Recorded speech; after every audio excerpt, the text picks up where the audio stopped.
All right, guys, welcome to the Reliable HVACR live stream and podcast. So if you can't stay for the whole show, remember that you can watch it or listen to it later on the go on the podcast. What's up? I'm seeing a lot of familiar faces in the chat, and we have a special guest today, the one, the only HVAC guy. Hey What's guys, up, man? you know, How's work week today? I mean, this week. oh the work, the work week was great. I had a couple of calls that were a doozy. Yeah, it's getting that time already. We already have like 90-degree weather down here, so it's all AC calls like piling up. Yep, I think we How's just had a cold front come through. who you? Yeah, we just had a cold front come through, so it's going to be in between heating and cooling next couple days. Uh yeah, we had a bunch of cold fronts like last month. I think that's over for us already. And we're just 90s. We're gonna get into the high 90s, hundreds, all that fun Texas weather. So let me just look at the chat real quick. We got Zach, Tech Tie, Texas Peach, Richie's in the house, Eddie, Jonathan. What's up, everybody? Zach, Just Work HVAC, and let's see. Ready to watch? Y'all are my top two favorite to watch on here. Appreciate that, man. Yeah, So thank you. I'm sure everybody knows. I'm sure everybody knows who Curtis is here. He's from the channel HVAC Guy. Super simple. If you ever want to go look for him, HVAC Guy. If you want to just introduce yourself a little bit, like where you're from, what you do, your business, stuff like that. Where I'm from, well, basically, I grew up in South Carolina. I grew up in my family's from around Columbia, but I grew up in North Augusta. And somehow I Oh, okay. ended up down here in South Georgia. I actually followed my wife down here. Um, Ah, I guess my background started when I first went into college. I went in as studying to be an engineer, and that didn't work out. Um, I think blue collar life is what was waiting for me. yeah. I mean, I did the college thing too, and I was actually going for electrical engineering also, or that was what I was going for. I've always liked the whole. I like technology. I like opening up stuff, uh, fixing things. So then naturally, when I got introduced to HVAC, it was like, it was awesome to me, and I got into it, and I love what I do and being able to work on different equipment and just solving problems out there. Um, how long have you been in the field? I guess a total about 30 years.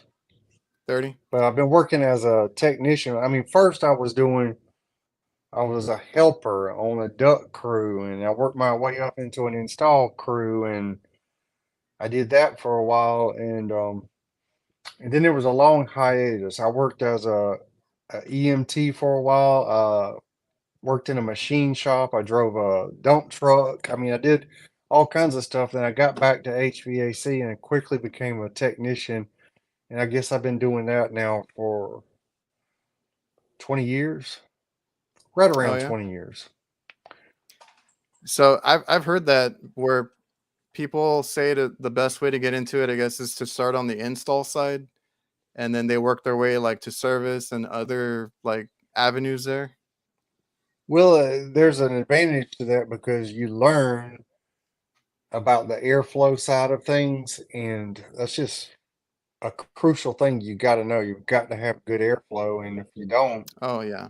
nothing's going to work right. And getting in on that side first kind of helps to teach you that. Yeah, that's the thing. Like, I mean, I'm not super technical with anything I do, and I don't claim to be. I don't um, want to be like a teacher or anything like that. But whenever people ask me about stuff, I'm like, look at your basics first, right? And the most basic thing is the whole airflow thing. Like, are your coils clean? filters, blower motors, condenser fans, like all that kind of stuff is the first thing you gravitate to before you start ripping things apart. So yeah, that's a good little start there.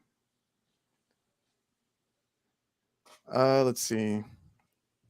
What's up, Angel? HVAC boss in the building too. Oh, hey, Uh, Angel. have you seen him?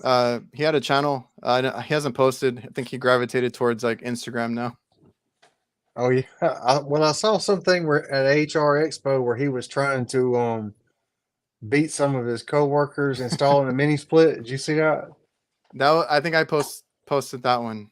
I don't know if he posted it too, but I posted a clip of it. And the thing is, I got there and I saw them at the booth, and there was a competition to put in I think some flares on a mini split or something like that, and then putting the whole thing up. And one of his guys, I guess, felt the pressure a little bit, and he was stumbling a little bit. And then here Angel comes in, and he's like, "Let me show you how it's done." And I think he beat the record and everything there. So that was a good time, AHR. I kind of Uh, wish I had gone now. I basically decided not to go, but and what's it gonna be, another 3 years before it's back in Atlanta? yeah, they cycle between like 4 cities. So have you ever been to one? No. No. I barely learned about it like maybe 3 years ago, something like that. And it's kind of it's different when you get there. It's very like overwhelming. That's why they have, the whole 3 days for you to do it, because I kind of underestimated it, and we walked and walked and walked. It's just a lot to take in, and there's companies that you know of and some you've never heard of, and they're all there, demonstrating new products and stuff like that. It's this year was kind of neat because of the Vito, Milwaukee, and Klein stuff that they had showing off. So that's pretty cool. Yeah. Uh, But having it in Chicago in the middle of winter, that to me does not sound like a good idea. that's the iffy one. The Vegas one was really cool. Atlanta, the weather was nice. And there's another one. I think it's on Orlando as well, but the Chicago one, that's not a good one. Uh, Kraus in the building. Angel always in it to win it. Tito's in the building. Everybody's asking about Tito. He's here. Showed up. What's up with him? Is I didn't know if he was doing like solar panel stuff or quit doing HVAC, like he got a job and they wouldn't let him do it or something. What's Oh going on yeah, with him now? he's like engineering at the hospital. So I don't know if there's not much for him to film there, or if he just can't, like, flat out he can't film. And his solar company, I know he still does it, but I think he wanted to do HVAC videos again. I'm not sure if he's going to come back or not. Can you see the comments? No, I can't see the comments. No. Uh, yeah, he showed up here. Let's see. Yeah, Angel's like, Tito's a maintenance guy now. And I deal with those because I work in hospitals. I deal with those that department there. Let's see. Here we have Kraus. Curtis hit the Orlando one. It's pretty Oh, close. oh, that would be sweet. Yeah. Yeah, because he's from over there. And there's another thing that they have out there, the HVAC school symposium. That's a cool one also. I don't know if you heard of that one. No, I haven't. Brian Orr from HVAC school, the YouTube channel. Yeah. He hosts this thing, and it's more like a school thing where you kind of sit in and you have all the instructors going over different things. Like Ty Brenneman is one of my favorite ones to listen to. He goes there. Craig from AC Service Tech. What's the other guy's name? There's a bunch of them that show up to that one. Oh, Tito, I ain't no maintenance guy. uh, Oh yeah, he's doing the contractor school. So that's what he's been busy with now, because I tried to get him on the live too, but he's been busy. Yeah, the symposium is more intimate, as Kraus says. It's a smaller thing, and you get to like talk to everybody a little better because the AHR one is it's really cool, but it's very hectic. Yeah, I understand there were a bunch of booths there that I would have liked to go see. Yeah, it's really cool, and like the one that Angel did. There's a bunch of them that do like competitions, like that RLS one. They had a press competition to see who could press something the quickest and stuff like that. So I see. hold on.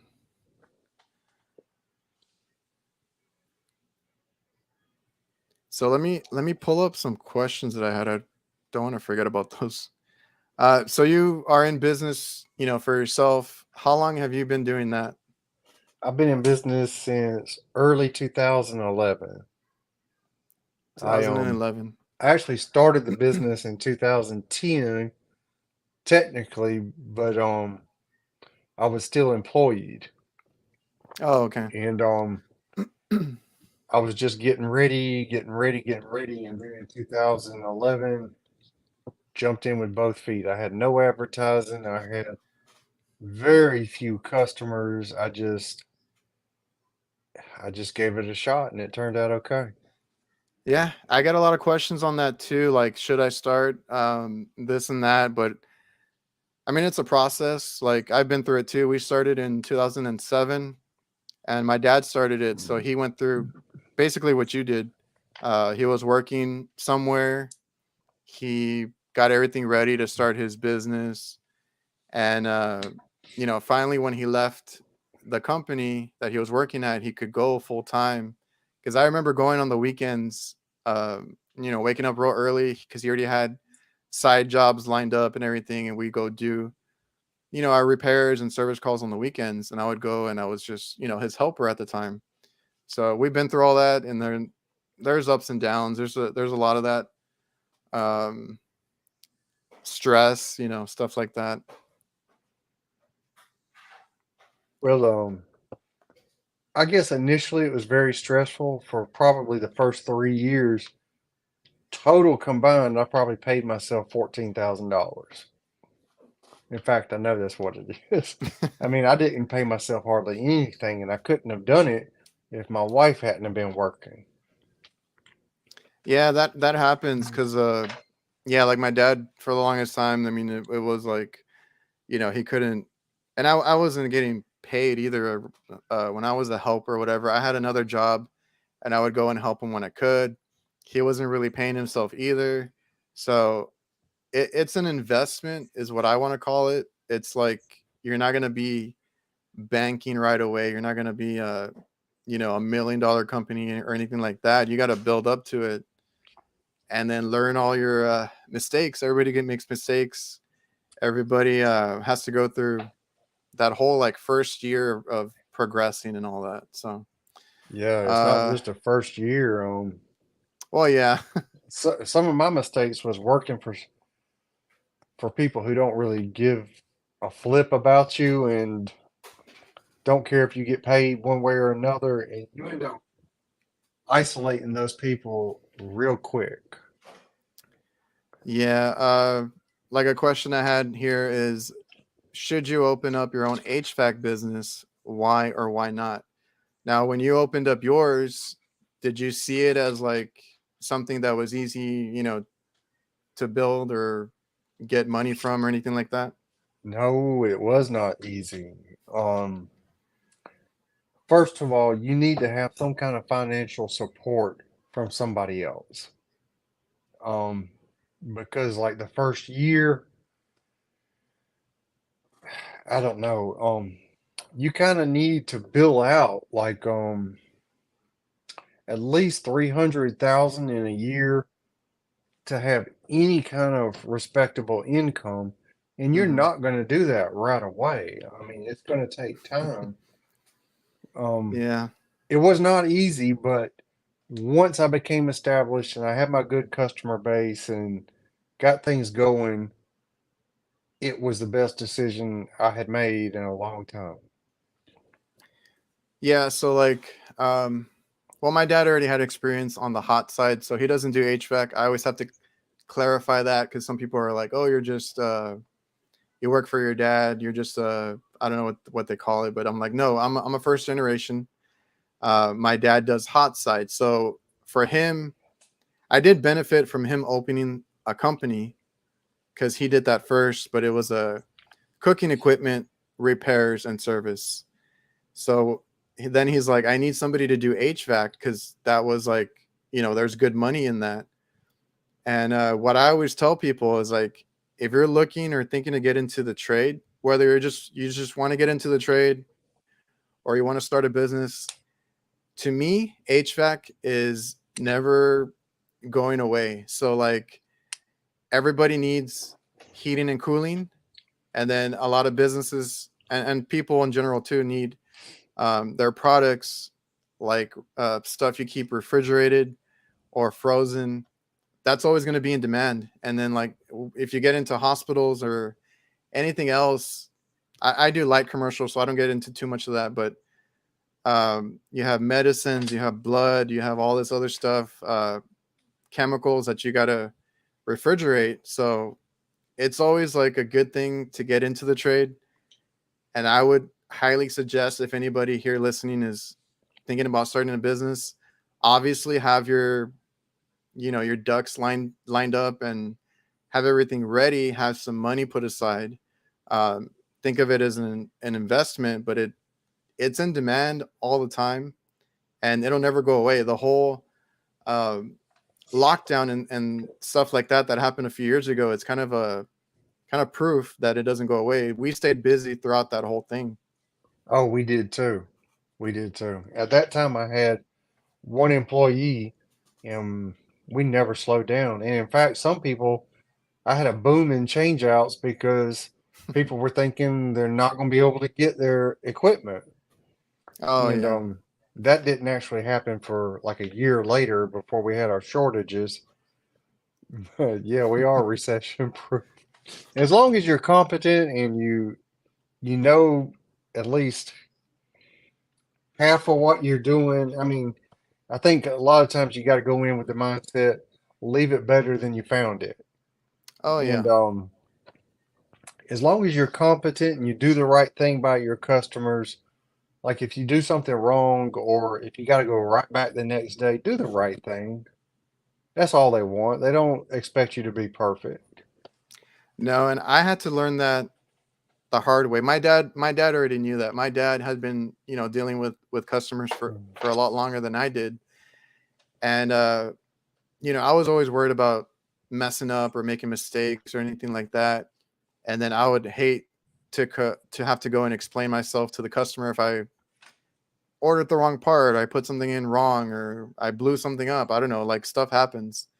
And my dad's like, my dad's like, just be honest with them. Or, if a part's taking too long to come in, you got to give them the options. They choose how to spend their money.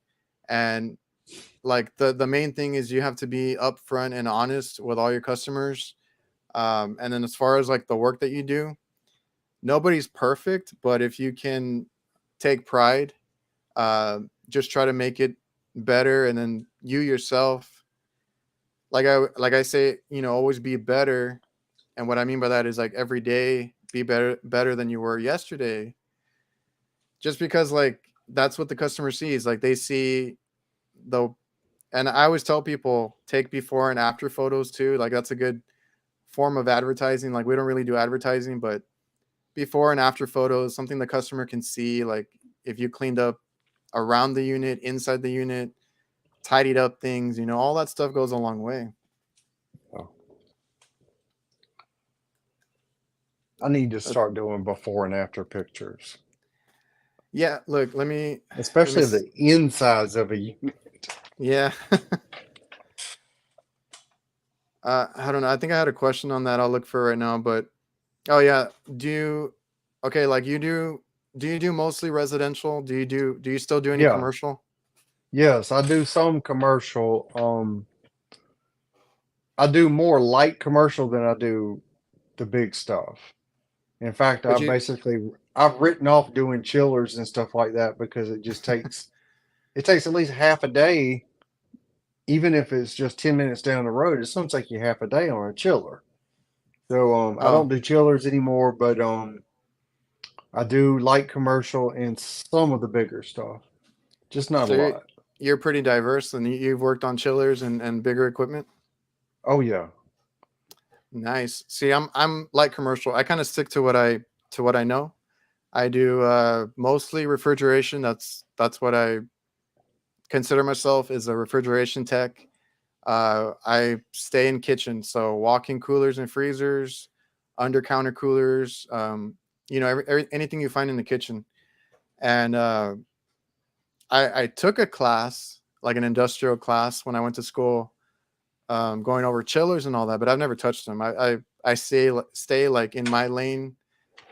We've never offered, and that's another thing, is like when you start a business, you might try and do too much, and then you learn like how to pace yourself and what kind of work you want to take. So that's another Well, big thing too. somebody gave me some good advice a long time ago. They basically said pick one thing and be the best at that one thing.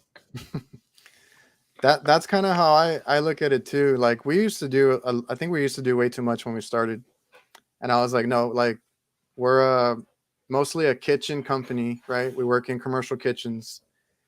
I'm gonna stay there. I'm not gonna do too much. I don't do installs. I don't do like designing or anything like that. I'm service and repairs, and we do change outs. We do installs here and there, but nothing major. And then like I said, light commercial. I don't like to go too far into the heavy stuff. So so okay, you do residential and commercial. Do you have a preference? Because I I think I've pref- heard you talk about like the, as far as like what you can make residential versus commercial on certain calls. yes, I do hear people say sometimes that commercial, there's better money in it, but the time you have to spend on it, to me, just kind of evens that out. I prefer the I prefer the residential. On a busy day, I can knock out 8 to 10 calls, and I mean, just something as simple as a condenser fan motor can be a $600-700 call. And if you're doing 8 to 10 of those a day, um, Mm. my pay is equal to anybody that's doing commercial work. Okay, yeah, yeah. If you're doing residential, I mean, the benefit is you kind of like, I guess you kind of give yourself a little radius of like how far you want to go, and then you can knock out like call after call after call. Because like what I have to tell people, like when they ask me like how many calls do you run, honestly, it's probably never more than four, unless they're super simple and all close to each other. Because I got to drive 2 hours one way, 1 hour another way. Like it adds up. I'm probably driving half of my day or more, and then my calls are kind of quick. So, uh, I mean, everybody's different. So I understand like you prefer your residential. You can knock out more there, and it's just like, and you're by yourself right now. Yeah, I have decided to keep it that way. Okay. Yeah, we're like down to four guys right now. It's like me, my dad, my brother, and then one other guy. So we each kind of do a certain part of the work, and it works out that way. Every now and then we kind of hire like a helper or something like that. Um, so do you have to hire a helper sometimes, or do you just subcontract anything that's too much for Um, yourself? well, I'm lucky on the subcontractor end. I've got two options. One of them is another company who is willing to take on my work, and another one is a subcontractor who actually used to work for me. Um, so I sub out my installs or the change outs. Unless it's something simple that I can do like on a weekend, I might do one myself. Um, Gotcha. but even sometimes a job that might be a two-person job, like a Hmm. 5-ton coil or something, Hmm. I generally do them by myself. Oh, really? Man, sometimes you got to do what you got to do. Let's see. And then I'm just reading the Instagram questions I had. Okay, so since you do residential, did you ever get into like advertising? Oh Um, yeah. how do you do that part of the aspect of work? Well, the advertising, I was actually advertising on TV, Oh, really? and just imagine the cost of doing that is like putting somebody on payroll, but they're not actually working for you. It's your advertisements on TV. That's how much it costs. Hmm. And I didn't see much benefit to it. The only time I ever saw a real benefit to it was when I was running a special. I did like a $49 special for a preventive maintenance, and I could tell every time the commercial ran because I would start getting phone calls. But honestly, I'm to the point now I don't do any advertising. Well, I do have an ad in the yellow pages, so I do have that. But I don't do any advertising anymore unless you consider my van and the wrap on it advertising. But I did in the past. I did do the TV thing, and I did that for like 6 months. And except for that one campaign, I didn't see hardly any benefit to it at all. So like, okay, so you did TV advertising, and I've seen the whole maintenance thing is what gets people, like the specials. Yeah. Because around here we have the billboards, and it's like, 50 to 60 bucks maintenance special or whatever. Now on the commercial side, I'm looking at it like, how can they do that or whatever? But I don't know. I've never done residential. I don't know how that works or anything like that. But we've Well, seen the it's getting billboards. your foot in the door. Yeah, Most of the time, when somebody's calling for a $49 special, you might understand this. They're calling for a preventive maintenance, but there's something wrong. yeah. And they know it. They don't want to pay the $70 diagnostic. They would rather pay the 49. So they call you on that and you find it and you may get a repair out of it. And during that campaign, I actually got several change outs because that's what they needed. That's how it goes. I always tell people, that's how we stay busy all year. Is like during the downtimes we do maintenance, and then just keep an eye out for anything that they need. Like, I don't know, you go there for maintenance, and they might not even know of all the issues that their system has, and you can bring it to their attention. Change out some stuff, and you get extra calls through all that. Mhm. Did you use anything? I had somebody ask me about like Angie's List or any of those kind of services. Have you had any experience with that? When I started out, there is Craigslist still around? I It's don't still even. around, but I don't know who uses it. I tried that. I got zero calls from that. Nothing.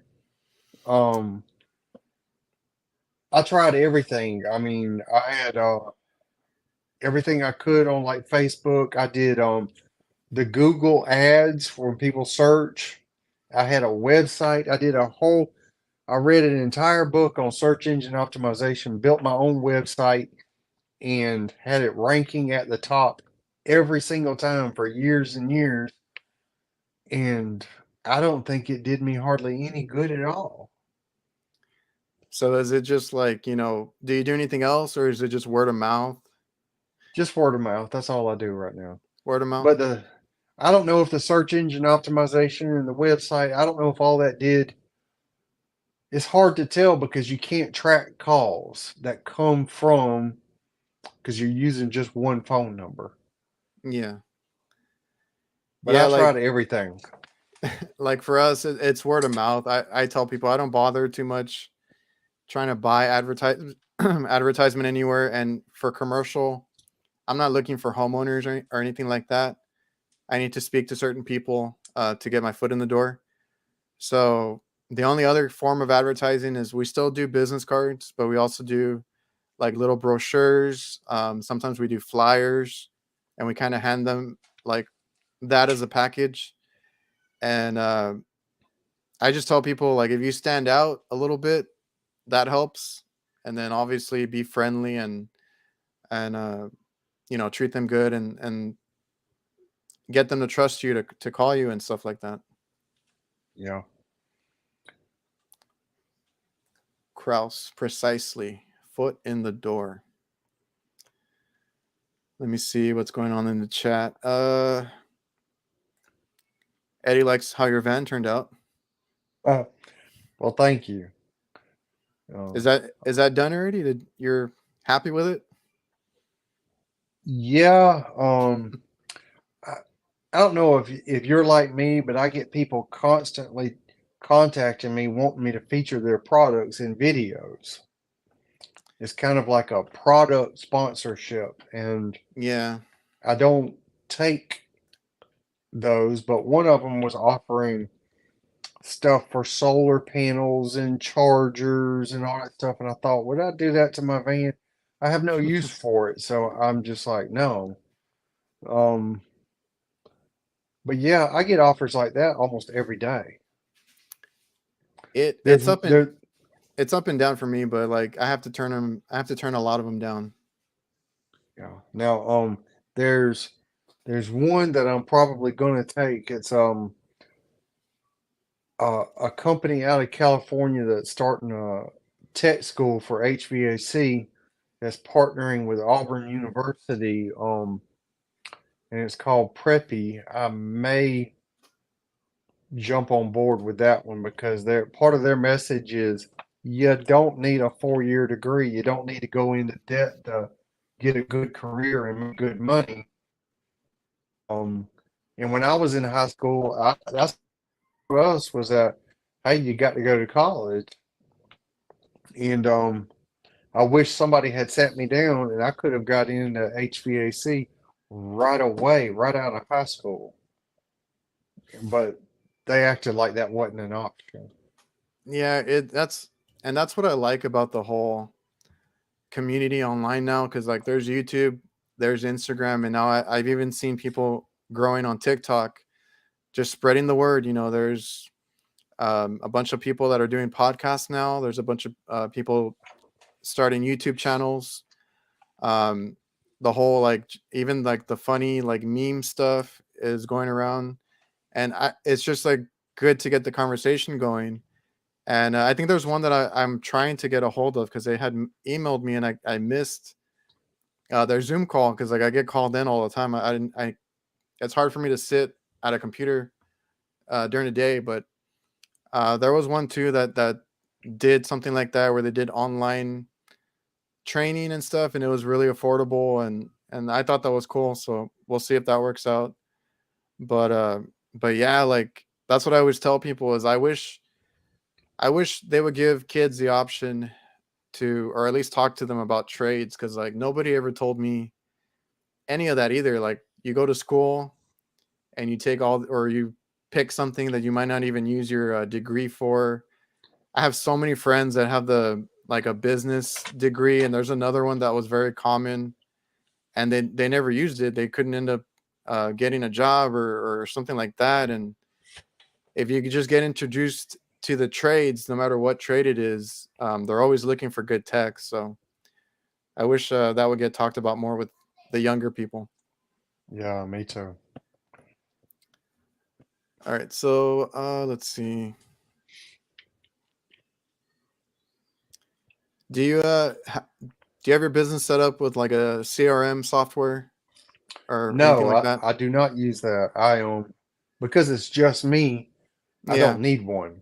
Um, I use QuickBooks Online and a Google Calendar. I have a Google email address that I just use for the calendar, and Oh, okay.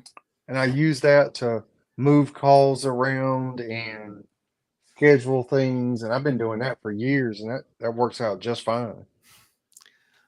Yeah, everybody has their own way. Yeah, if anybody is listening, we have a jobber over here at our business, but I think they just started a new plan, and because I get asked about software a lot, and I tell people like I mean, I'm sponsored by Jobber. I will be upfront about that. They give me their most expensive plan or whatever. I don't use any of the features on it, to be honest. So right now, what they have is like a whole $9 plan where you get one user and you can just invoice and quote. So I like that they did that. That's cool for somebody starting out. I mostly use it just to kind of organize myself a little bit, but I never learned QuickBooks honestly. But we were looking for something because we were doing paper invoices, like honestly, right before, probably less than 5 years ago, and I hated doing that because I had a few guys at that point. We had a few guys, and I could never read any of the handwritten stuff, and I had to be calling and guessing, and so I'm glad that we switched to a software to organize us. But Well, yeah, it's with just a question I QuickBooks get. Online, I was able, when I had several techs, I would have each tech with an iPad in their van, and they could enter in modeling serial numbers. They could even add pictures. They could do an invoice or an estimate right there on the job. And if I sent them out there and said, hey, let me see your invoice before you do it, they could just hit enter, save it, and then I could pull it up and look at it and maybe change it myself Mm, and save it and say, okay, now you're ready. Or they could work up the whole bill, do the whole job themselves right there on the site and collect and receive payment, all with just QuickBooks right there on the site. yeah, and back then, our guys were not good with their phones. They were breaking their phones all the time, so I wouldn't trust them with a with a tablet. But uh, we do have the guys with laptops and all that, so we've upgraded. But man, yeah, we were doing paper for the longest time, and I had to deal with it because I do all the billing and stuff. What kind of laptops are you using? I got them Chromebooks. I didn't want to get them anything crazy. I started using, when I was using laptops before QuickBooks became as mobile as it is now. Hmm. I was using the Panasonic Toughbook computers, and I've got two of them still. Those things are just bulletproof. There ain't nothing wrong with either one of them. They're just old and have kind of a small screen, so I don't use them. Yeah. Now, like, yeah, like now I was gonna use a laptop myself too, but I got so used to doing it on my phone now. So I do a lot of my invoicing and all that, or pulling up uh, anything. I do it on my phone. Let's see. Cross already knew what was coming. Don't you dare plug it. Hey man, that's my only sponsor right now, I think. So, but I like what Jobber does, and I don't want to get into it too much. We're not here to talk about Jobber, but um, they are part of the whole thing where they're bringing the trades to light.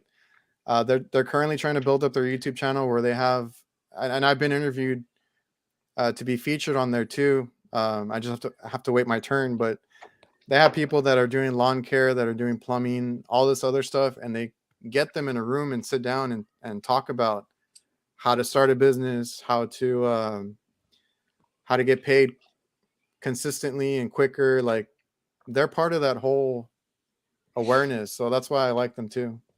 That's why Well, I'm working with them. I'm gonna tell you, if you start a business, you better get used to getting paid 30 days later.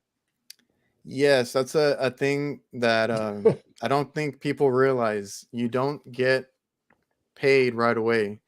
Um, so for you, it's is it 30 days with your residential Well, stuff? with residential, if it's not from a rental company, if it's a homeowner, Hmm. I might get paid right on the spot.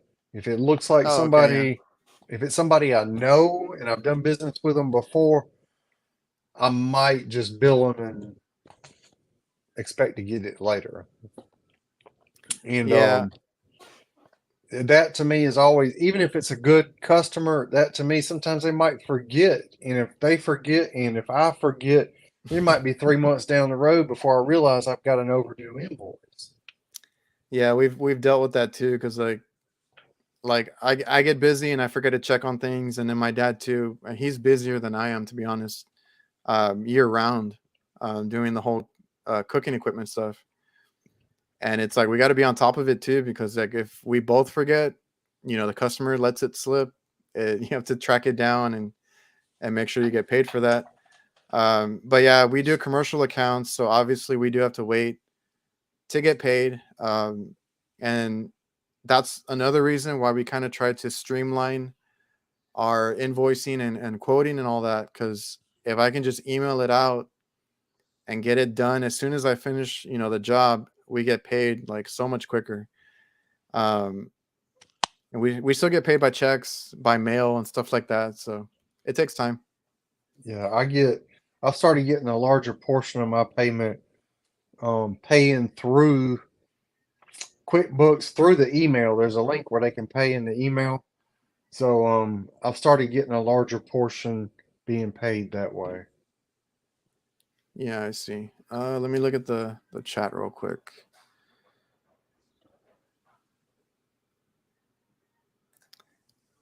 $30. I got shit from 120 plus days. Oh yeah. Yeah, that's the truth. I got some, it just says 90 plus days overdue. That's all it says. Yeah. I don't know how long it's been out Yeah. there. Let's see. Montana Music Group. What's going on? Emmanuel lives in South Florida. He works with his father, who's a licensed electrical and HVAC contractor. Learn everything you can, buddy. It's a good trade.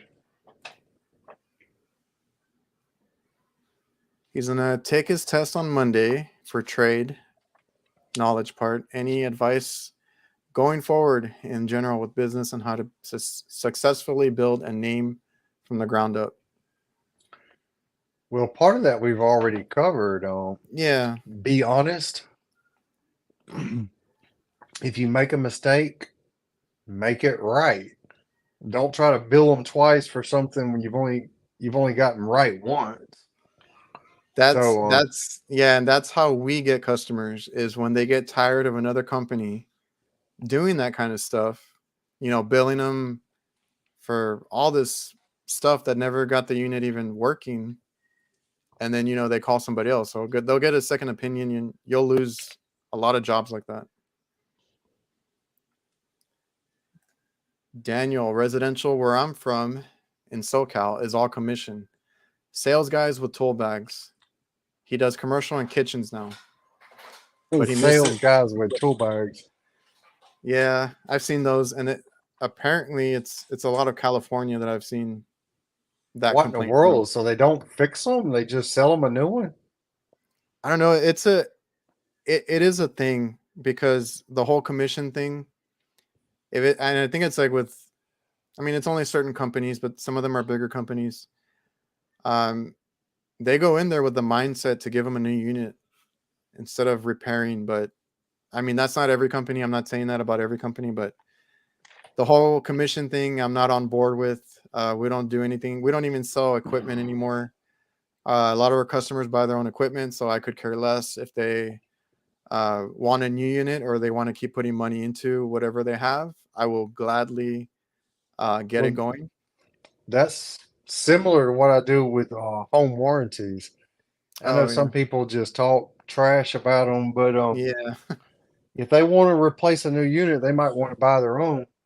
But there are still ways for me to make the same amount of money that I would if it were a regular paying customer.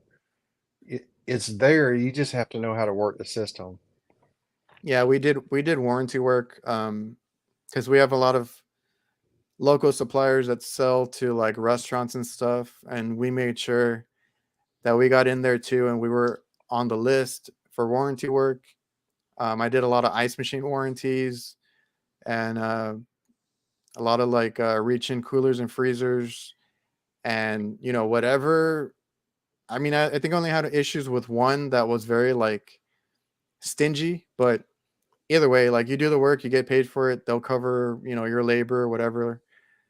Usually they buy the parts or they give you the parts to fix it, but you can still make money. It's just you got to be smart about it.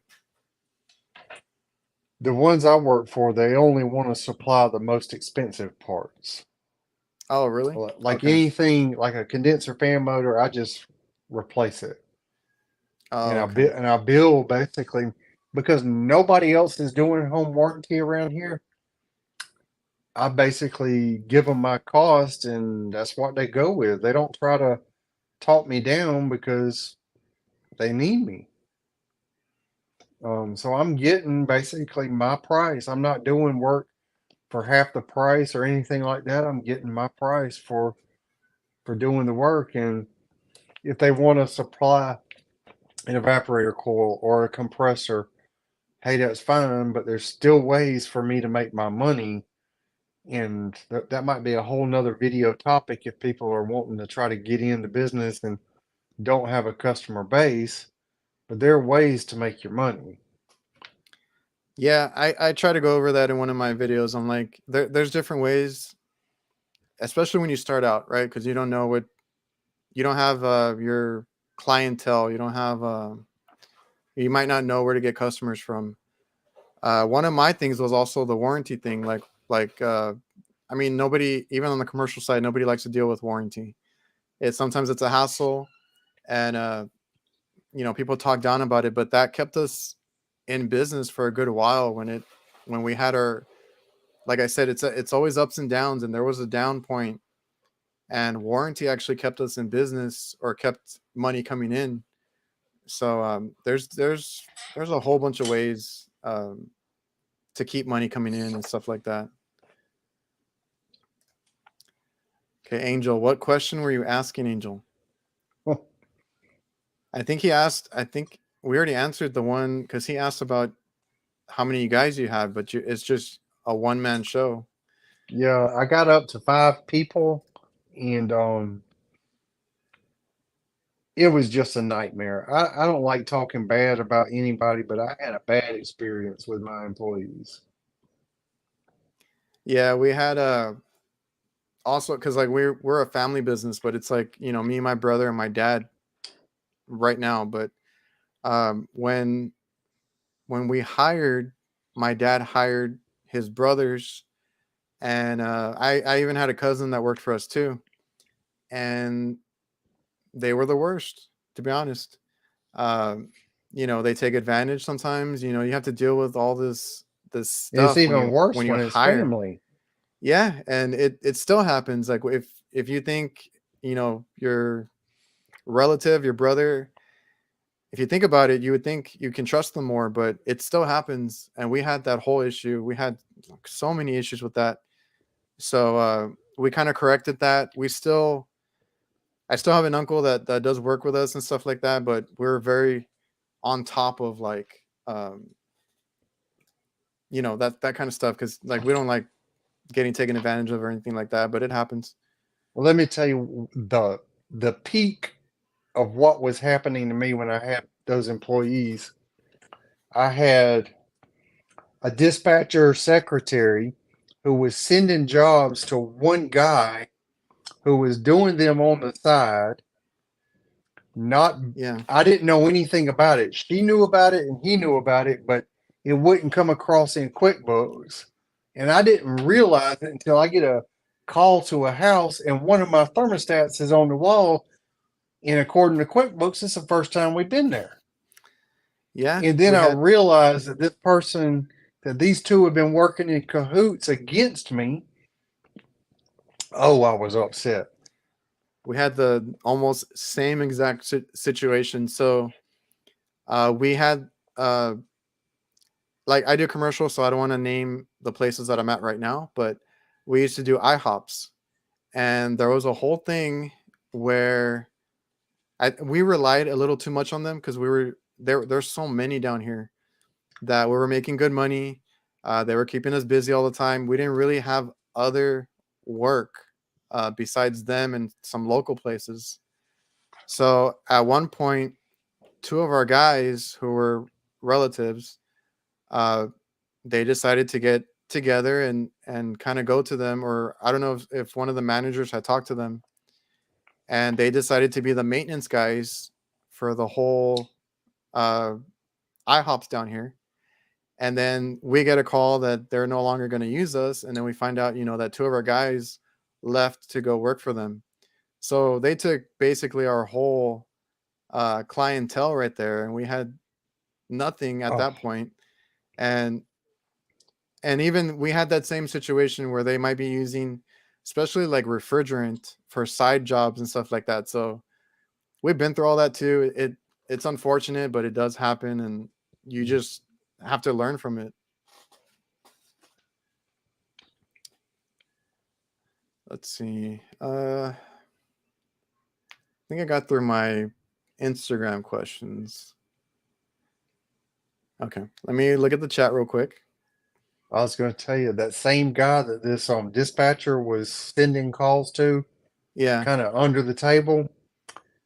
You mentioned that you had an account taken from you. I have an account that I have now that has like 6 apartment complexes, and each apartment complex has 50 to 200 apartments in it. That employee took that whole account and was doing side work with my materials to profit himself. that's the thing. And then like when stuff like when stuff like that happens, because like for me, I don't really need too much help on the HVAC side. I have my brother that helps me. We do pretty good together, and then our other guy does both hot and cold side. So he works, if he needs to cover for one of us, he can do that. But my dad needs help on his side on the cooking equipment. And after stuff like that happens, he just doesn't want to hire anybody. That's the problem that we have now.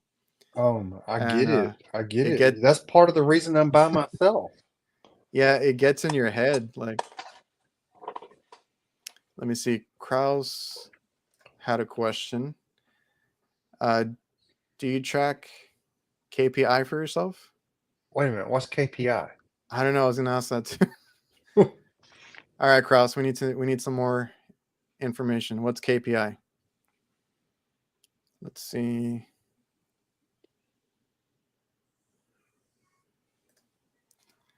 As a one-man show, you'll never be able to sustain extra text. Can't offer what bigger companies offer.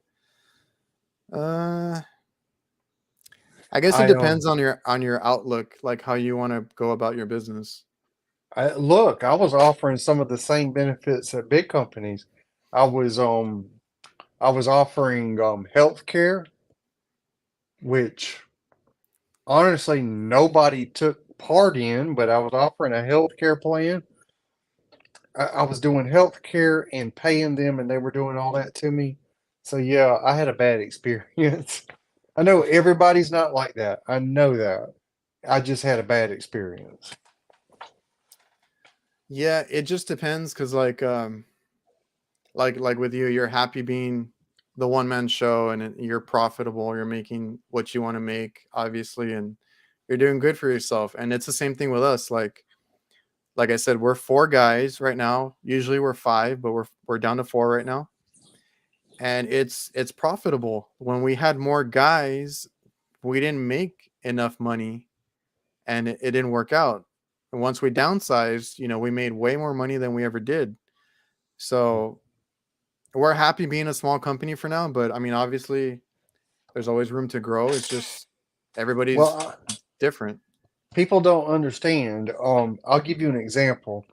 If you hire somebody right now that's making $22, $25 an hour, that literally is going to cost you 65 to $70,000 a year to support this person.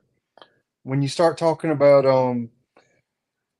workers' comp, your vehicle insurance, fuel, not in the social security and stuff that you have to add in, it all adds up, and it's hard for one person to produce over 65, $70,000 by himself.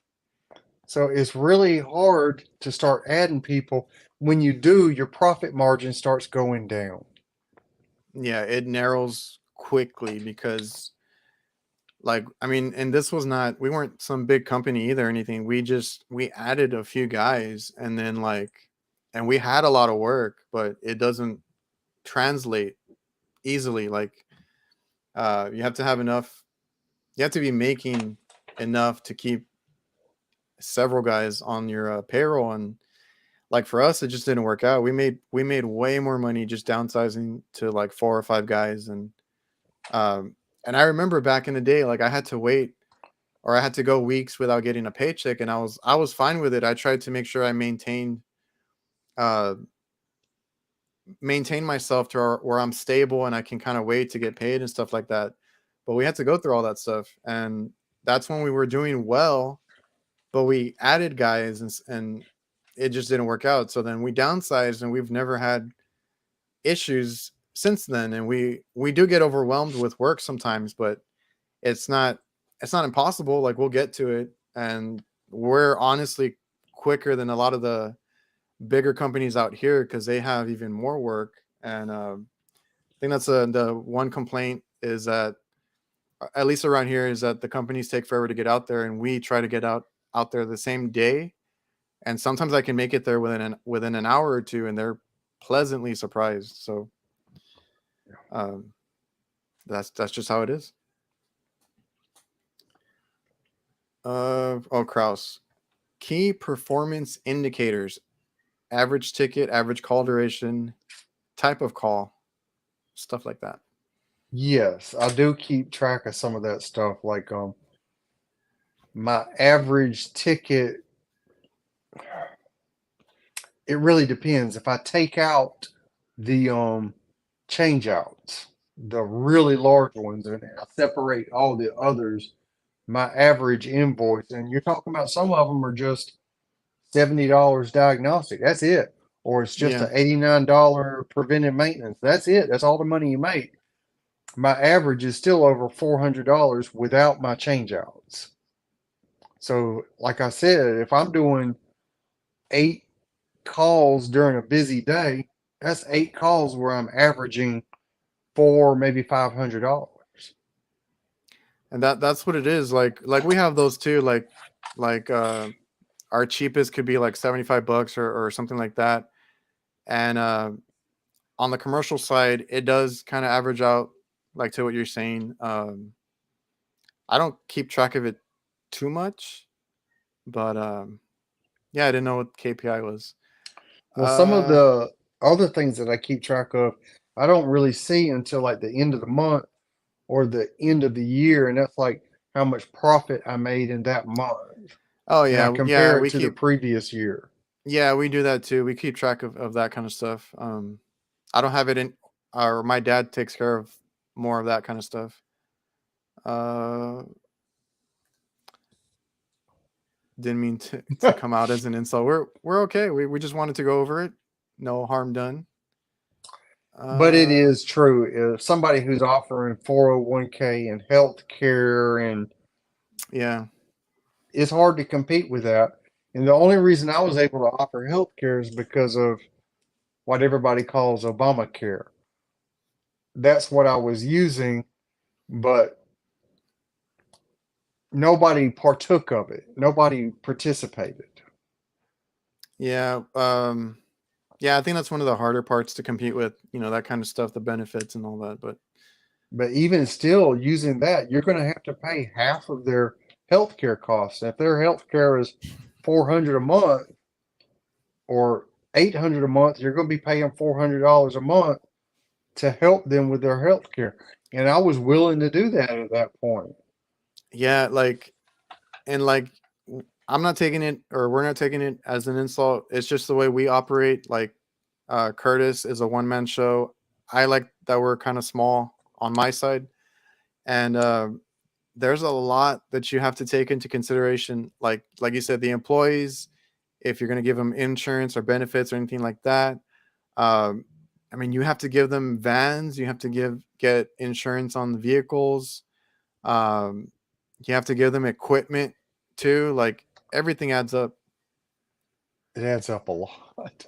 It's very pricey to take on a new employee, because I have people that message me all the time, because I got a lot of people that watch that are from around where I'm at, and they want, a job or whatever. They want to be a helper, and I'm like, I can't right now. That's a lot to take on. It's not like, hey, just come for me and I'll pay you whatever. Like, there's a lot of stuff that goes into it. So um, just think about that if you guys are trying to open up a company or anything like that. If you're looking to hire, it's a big deal. I would say don't hire somebody until you just can't do it by yourself anymore. Yeah, you can't do it yourself and you can't afford to turn away work, then that's probably when you should. Some of the guys in the chat are asking about your pup. Oh, my pup's doing fine. He's probably about 20 pounds now. When I Oh, brought him really? home, it's been about 3 weeks ago. He was like 11 or 12 pounds. He's been gaining weight and growing fast.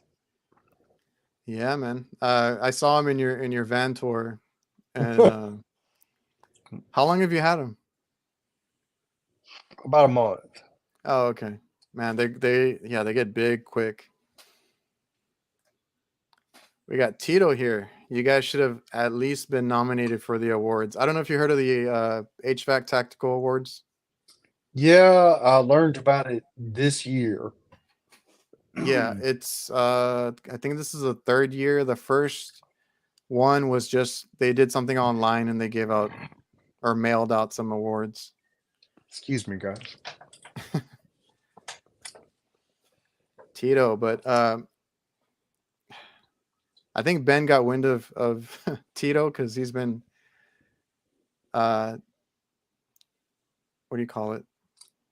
He felt very strongly about that. But I appreciate it. Yeah, I appreciate that too. It was somebody can nominate us next time. Maybe we Yeah. should do a small campaign at the end of our videos when it comes up next year. Hey, how about nominate me if you think I deserve it? But Well, yeah. Well, the way they do it, because I was wondering the same thing. The way they do it is all you need is one nomination. So if you guys ever see that come up, you go to the HVAC Tactical website and you just have to nominate a person once, and they're in. But they have like a committee that they have like their own little circle, and they'll judge and pick uh, who the winner is, basically. So that's how that works. Let's see.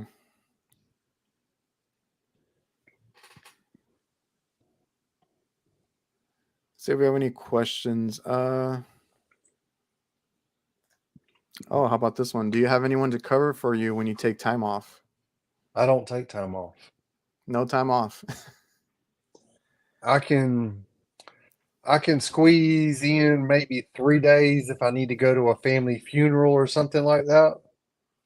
But other than that, I just don't. And that's one of the I guess one of the cons, if that's important to some of you people out there. I have a hard time taking time off too, but I do it. If it's on the weekend, it's even better. I don't have to worry about missing too much work. But um, we, and being such a small company, we cannot all take the same few days off or anything like that. So we have to work around it. But it's hard. Like today, I worked today. I made it to the live show, but I worked earlier today. We work all year round. Sometimes I work weekends, late nights. So uh Kraus back in here. For both of you. Adrian, what is your breaks even for the week, month versus with employees and now? Is there like a quota that you give yourself? A quota? Like what do you have to Um, make?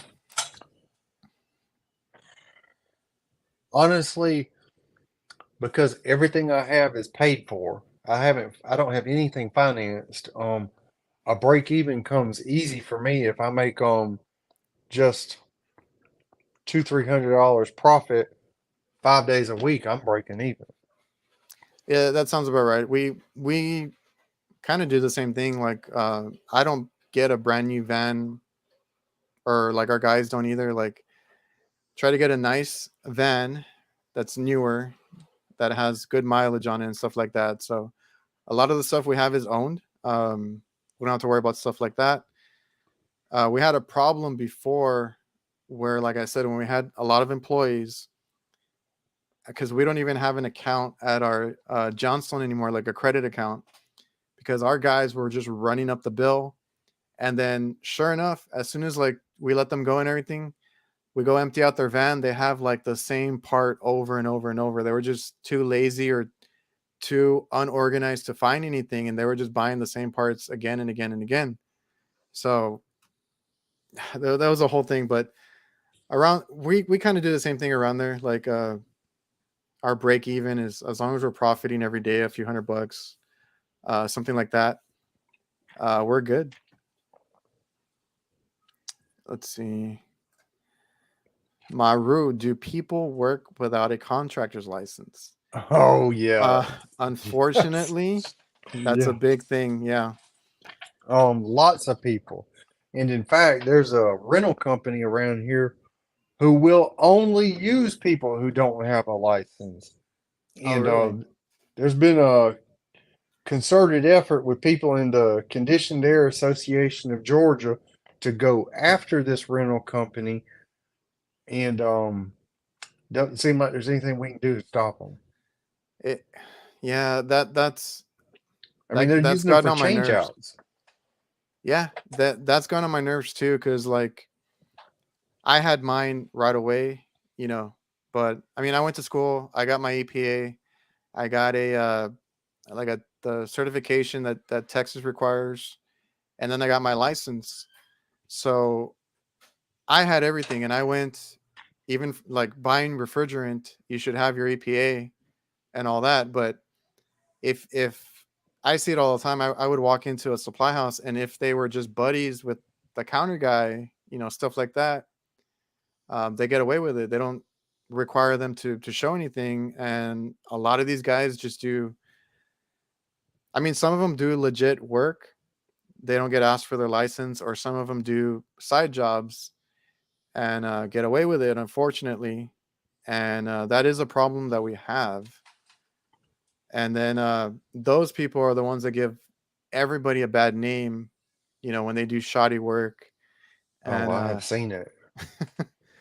and then they put, like, we have customers that put things in place for us to, like, I had to sign a paper at a hospital, like, as I got there and as I left, because there was vendors that were taking advantage and charging a whole bunch of hours. And then I've had customers that make us go through hoops to sign in and out when we're on a job site, because there's bad work, or there's people working without a license and they get away with stuff, or get away with billing. They get paid. I don't know how, but they get paid still. And then they don't trust the next company, which ends up being us. It's a big problem down here. It's a big problem. And I guess it is everywhere, but like, because I've seen it here a lot, and I'm like, I don't know if it's just where I'm at or what, but it happens a lot. And you're right about some of these companies. They'll sell equipment to somebody. I've had one of them tell me, I confronted them about it, and they were like, if you think we're not going to let a sale go out the door, you're crazy.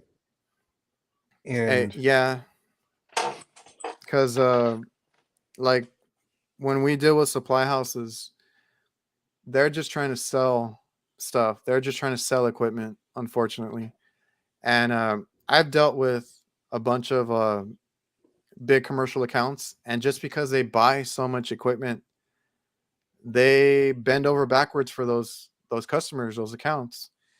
And those customers buy their own equipment, and of course they choose who they want to install it or whatever. Like I said, I used to work for IHOP, or with IHOP. And once they got their maintenance guys, those guys that they took from us were not licensed. They didn't even have EPA or anything like that. Yet they were doing HVAC work, putting in equipment and stuff like that. And the customer bought their own equipment so they could get away with it that way. But that stuff happens, and then they call us. They try getting us back a few times, but it never works out. But stuff goes in and it's not installed right or not working right. Then they call you. Let's see. Oh, Chris in the building. We got Chris from HVAC Guy videos. Hey, Chris. Let's see. Oh, we got Tito in here stirring the pot. Yeah, we're just trying to encourage anybody that's here. That's all we're here for. Let's see.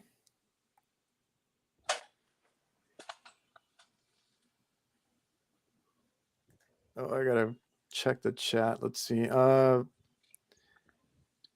a place install 448 condensers paired with 404 valves. Complained they were icing up. Don't let places buy their own equipment. I run into that a lot.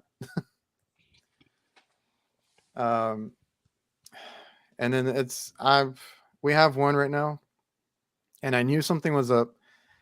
They buy their own equipment. Usually they do a good job. They have a guy, but I think they let him go up north that kind of oversees all their purchases, and he used to do HVAC.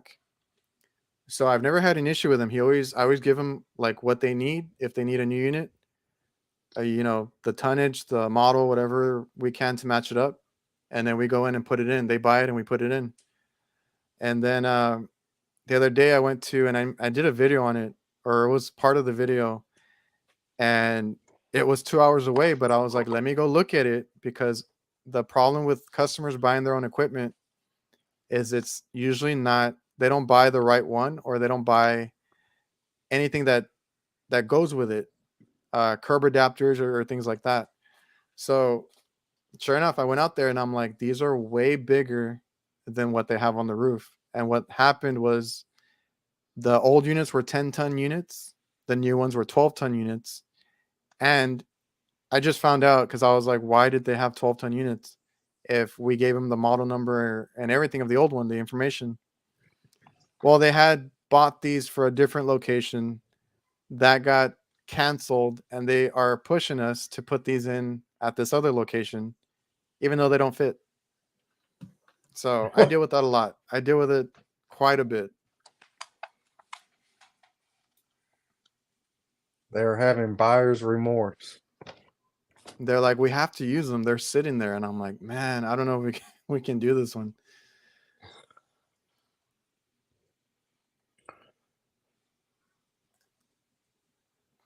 Tito, don't be nervous. Do you still warranty equipment the customers buy? Nope, I don't. No. If they buy it, they understand that that's on them. And I mean, I'll be honest. If I mess up or do something on the labor side, I warranty that. But if it's the equipment, that's on them.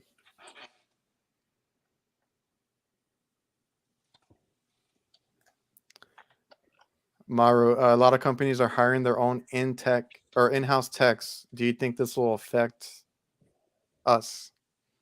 Oh,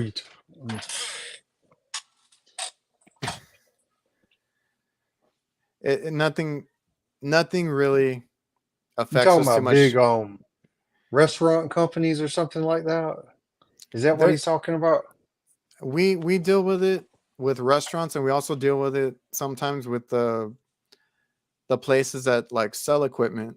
They might have their own techs that go out there and try and fix, the stuff that they sell. But honestly, some of them get away with they'll find a good tech that they hire, but for the most part, they're just hiring anybody. They might not have experience, and guess what? They end up calling us. So Yeah, I don't worry about that. It circles around. I've got that big apartment complex I told you about has 6 apartments. Mm-hmm. It's more than that, but some of them I don't go to because they're out of town. They have maintenance men who they want to try to do HVAC, and they send them to school for HVAC, but it hasn't affected my workload not one single bit because they just don't have any experience, and they learn enough in tech school. I mean, I don't know what they're learning in our tech school because it don't seem like they're teaching them anything. Guys come out of school and don't even know how to put on their gauges. Oh man, yeah. So I Like don't worry about them doing work and stuff like that because they might be able to tell me, "Hey, I think we need a blower motor or something," and then I get the job. So I don't worry about that. yeah, if anything, they might just tell you what's wrong with the unit or something like that. Because once it starts getting complicated, they're kind of screwed. Yeah, like they probably won't be able to fix it, or they mess something up. I get that all the time, and we're at a point, or we learn kind of quick. Like if we lose work to a maintenance guy, to a friend of a friend, to a company that maybe just started out that doesn't have a good reputation or something like that, it's nothing to lose sleep over. As long as you do your work, the way you do it, do it right, have the quality as best to your abilities, you'll always have work. We don't worry about that. Sam Andrew, Curtis, is your new van an issue with glass panels or vandalism? Well, first of all, I don't really live in a city. I live, I work in Albany, but you're talking about a population of 85,000. So, most of it's more like a rural area. You don't have to worry about it that much. And then where I park it at night, nobody knows where that is. So I don't worry about that. Yeah, I mean, as much equipment as we have, like you would think we need to worry about it more. But same thing here. I've been telling myself to kind of lock it down more, but add those locks that everybody puts on the back doors and stuff like that. I never got around to it, but I haven't had any issues around here. For the most part, like I don't have that issue at work either. Let's see. Tech school taught me nothing. I learned everything myself. That's the way. If you go to school, if you go to a good school, you're just going to learn your basics. Hopefully, they teach you how to put your gauges on and everything because that's part of it.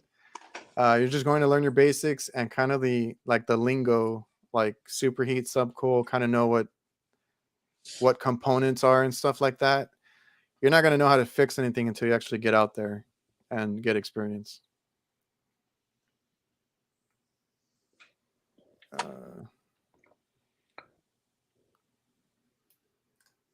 Yeah, like Richie says, school is good if you take it serious and if you go to a good school too.